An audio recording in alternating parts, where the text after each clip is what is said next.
Bem, bom dia a todos. Estamos aqui para falar a respeito de viroses respiratórias, que é uma ocorrência médica extremamente frequente na região amazônica, em especial no momento em que se vive o período chuvoso, né? Que vai aí desde dezembro, janeiro, até mais ou menos maio, junho de todos os anos. É importante lembrar que o que caracteriza as viroses respiratórias podem ser divididos como quadro clínico em duas situações, aquelas que acometem os adultos e aquelas que acometem as crianças. Vamos falar primeiro então sobre as crianças.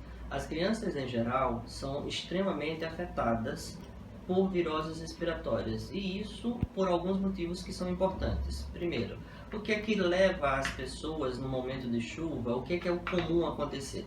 A aglomeração de pessoas. As pessoas ficam muito mais guardadas, muito mais colocadas, trancafiadas em locais como casas, como suas próprias residências, como lojas, como shoppings, e isso faz com que as viroses respiratórias, que em geral são extremamente transmissíveis através de tosse, através de espirro, através de contato aéreo, faz com que as pessoas se contaminem com muito mais facilidade. Nas crianças, isso toma, às vezes, alguns aspectos que são precisos ser levados em consideração.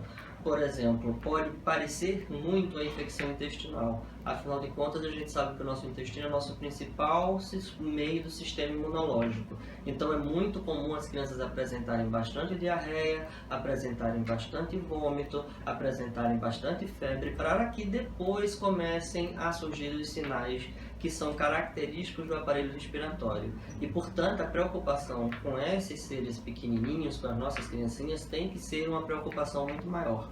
Com relação aos adultos, os sintomas são em geral muito parecidos, mas como o adulto tem um sistema imunológico mais bem formado, faz com que ele também reaja de uma forma um pouco diferenciada, não chegando muitas das vezes às gravidades que nós temos visto em crianças. Um outro dado importante a ser levado em consideração é que, ao que parece, as viroses respiratórias chegaram muito mais cedo ao Brasil neste ano. A gente sabe que existe uma diferença entre o inverno no hemisfério norte e o inverno no hemisfério sul. E isso fez com toda essa movimentação até o final do ano passado, entre os países do hemisfério norte e o próprio Brasil, o movimento de turistas, vamos dizer assim, fez com que a reintrodução do HN1 tenha acontecido no Brasil. A gente já tem tido um número expressivo de HN1, o que muito provavelmente nos leva a crer que a vacinação talvez até seja um pouco antecipada pela gravidade que essa doença implica. Então é extremamente importante toda pessoa que está com a possibilidade de uma virose respiratória, tomar alguns cuidados, algumas precauções que são fundamentais.